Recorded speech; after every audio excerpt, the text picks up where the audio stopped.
ഇന്നത്തെ നമ്മുടെ വീഡിയോയിലെന്ന് വെച്ചാൽ ഇത് നമ്മുടെ പൊന്മുടിയാണ്. തിരുവനന്തപുരം കറക്കും കൊല്ലം കറക്കൊന്നും പ്രത്യേകിച്ച് പറഞ്ഞു കൊടുക്കേണ്ട ആവശ്യമില്ല. നമ്മുടെ ഒരു ഇടുക്കി ആഗ്രഹങ്ങളൊക്കെ നമ്മൾ തൽക്കാലത്തേക്കൊന്ന് മറക്കുന്നത് നമ്മുടെ പൊന്മുടിയിലൊന്ന് കയറി വരുമ്പോഴാണ്. അപ്പോൾ നമ്മുടെ പൊന്മുടിയിൽ കഴിഞ്ഞ ദിവസത്തെ ക്ലൈമറ്റ് ഓക്കെ ക്ലൈമറ്റ് ആയിരുന്നു. രാവിലെ ഒരു 10-11 മണി വരെ നല്ല ക്ലൈമറ്റ്. നമ്മളെല്ലാവരും ഇവിടെ ആ മലയൊക്കെ കയറിപ്പോയത് ഭയങ്കര ഈസി ആയിട്ടാണ്. കാരണം നമുക്ക് ആ തണുത്ത കാറ്റും ഇതൊക്കെ അടിക്കുന്നതുകൊണ്ട് ഭയങ്കര ഈസി ആയിട്ടാണ് ആ മല കയറിപ്പോയത്. കണ്ടില്ലേ, കൊച്ചു കുട്ടികളൊക്കെ അവർ തന്നെ നടന്നും കയറി, നമ്മളൊന്ന് സപ്പോർട്ട് ചെയ്ത് കൊടുത്തെന്ന് മാത്രമേ ഉള്ളൂ. അപ്പോൾ ഈ മഞ്ഞൊക്കെ അടിക്കുന്നത് കാണാൻ പറ്റും. നല്ല ക്ലൈമറ്റുമാണ്. പിന്നെ സീസൺ ടൈം അല്ലാത്തതുകൊണ്ട് അത്ര തിരക്കില്ല. നമുക്ക് ഇത്തിരി ഒരു ഫ്രീ ആയിട്ട് നിൽക്കുകയും ചെയ്യാം.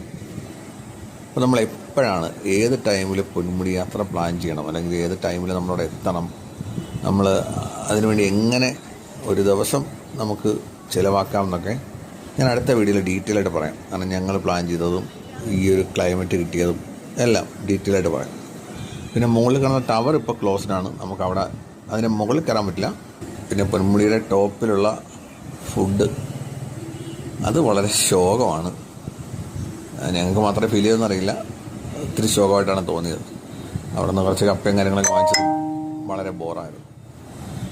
അപ്പോൾ അതുകൊണ്ട് അവിടെ കയറി കഴിക്കുന്നവരൊന്ന് ശ്രദ്ധിക്കുക. പിന്നെ കഴിക്കാൻ പോകുന്നൊരു ക്യാഷ് കൊണ്ടുപോകും, അവിടെ ഗൂഗിൾ പേ ഇല്ല, അതുകൂടി ശ്രദ്ധിച്ചേക്കാം. അപ്പോൾ നമുക്ക് അടുത്ത വീഡിയോയിൽ ഇതിനെക്കുറിച്ച് ഡീറ്റെയിൽ ആയിട്ട് സംസാരിക്കാം.